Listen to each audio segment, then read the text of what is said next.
تو آپ اسے پڑھیے، اس کے بعد بیٹھیے، ٹائم ہے، ابھی اقامت نہیں ہوئی ہے، آپ دعا کیجیے۔ اور اگر آپ کو یہ پتہ چلتا ہے کہ وقت کم ہے اور یا یہ ہے کہ اذان ہو چکی ہے، سنت مؤکدہ نہیں ہے، اس سے پہلے یعنی اس صلاۃ سے پہلے، خواہ وہ عصر ہو یا مغرب ہو یا عشاء ہو، تو آپ پہنچیے، وہاں 2 رکعت صلاۃ ادا کیجیے۔ وہ تحیۃ المسجد بھی کہہ سکتے ہیں اسے، تحیۃ الوضو بھی کہہ سکتے ہیں اسے، یا رسول اکرم صلی اللہ علیہ وسلم کا فرمان بین کل اذانین صلاۃ، ہر 2 اذان کے مابین صلاۃ ہے، یعنی وہ صلاۃ ادا کر سکتے ہیں، صلاۃ ادا کرنے کا موقع ہے۔ اذان ہو چکی ہے مغرب کی، عشاء کی، اور ابھی اقامت ہونے والی ہے، آپ وہاں صلاۃ ادا کر سکتے ہیں۔ اذان ہو چکی ہے عصر کی، ابھی اقامت ہونے والی ہے، وہاں آپ بھی 2 رکعت نفل پڑھ سکتے ہیں۔ اذان ہو چکی ہے عشاء کی، ابھی اقامت ہونے والی ہے، وہاں آپ صلاۃ ادا کر سکتے ہیں۔ یہ نبی کریم صلی اللہ علیہ وسلم نے فرمایا کیا بین کل اذانین صلاۃ، یہ حدیث بتلاتی ہے کہ گرچہ سنت مؤکدہ نہیں ہے لیکن نفلی صلاۃ کا وجود عصر کی اذان ہو جانے کے بعد سے لے کر اقامت تک کے بیچ میں ہے، مغرب کے اذان ہو جانے سے لے کر کے اقامت ہو جانے تک میں ہے، عشاء کی اذان ہو جانے سے اقامت ہونے تک میں ہے صلاۃ۔ اور مغرب کے بارے میں تو نبی کریم صلی اللہ علیہ وسلم نے باقاعدہ کہا بھی ہے،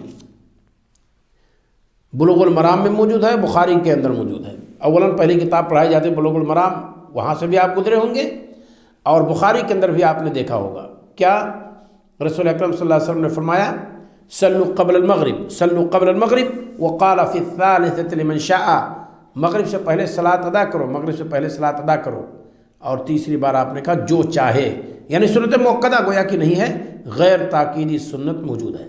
اور فعلاً مغرب سے پہلے ہمارے نبی صلی اللہ علیہ وسلم نے صلاۃ ادا نہیں کی ہے، لیکن آپ کا قول ہمارے لیے اور آپ کے لیے دلیل ہے کہ آپ کا یہ کہنا صلوا قبل المغرب، گویا کہ سنیت باقی ہے، ہم اور آپ مغرب سے پہلے صلاۃ ادا کر سکتے ہیں۔ صحابہ ادا کرتے تھے، انس رضی اللہ تعالیٰ عنہ کی حدیث ہے کہ جب اذان مغرب کی ہوتی تھی تو ہم کھمبے کی طرف سبقت کرتے تھے، کس لیے؟ ستون کی طرف، تاکہ اس کو سترا بنائیں اور 2 رکعت وہاں ادا کر لیں۔ بعض روایات میں ہے کہ کان نبی صلی اللہ علیہ وسلم یرانا، نبی کریم صلی اللہ علیہ وسلم ہمیں دیکھتے تھے، فلم یامرنا، تو آپ واجبی طور پر اس کے کرنے کا حکم نہیں دیتے، ولم ینہانا، اور انہا، اور اس سے آپ صلی اللہ علیہ وسلم ہمیں روکتے بھی نہیں تھے۔ تو اس سے پتہ چلتا ہے کہ مغرب کی اذان ہو جانے کے بعد سے لے کر اقامت تک کے بیچ میں صلاۃ ہے، غیر سنت مؤکدہ، لہذا ہم ادا کریں۔ تو یہی وقت، جب میرے کہنے کا مطلب یہ ہے کہ جب آپ وہاں پہنچیں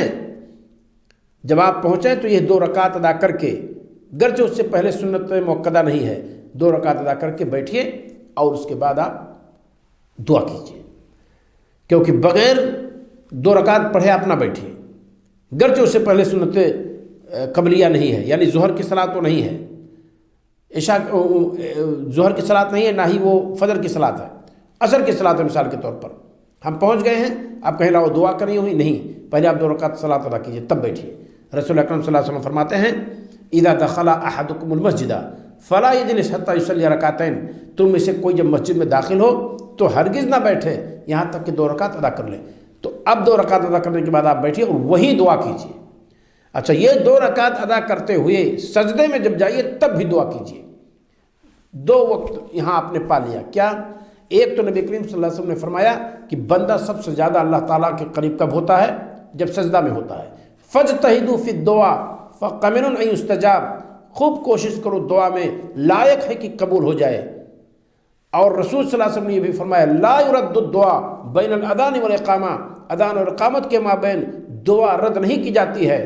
تو یہ اذان اور اقامت کے بیچ ہے، اور پھر آپ حالت سجدہ میں ہیں، یہی سنت ہی ادا کرتے وقت، یہی نفل ہی ادا کرتے وقت سجدہ میں بھی دعا کیجیے، یہ وقت ہے اس کا پسندیدہ۔ تو یہ حدیث ہے سنن ابی داؤد کی، سنن ابی داؤد کی نمبر ہے 521، جامع الترمذی میں بھی موجود ہے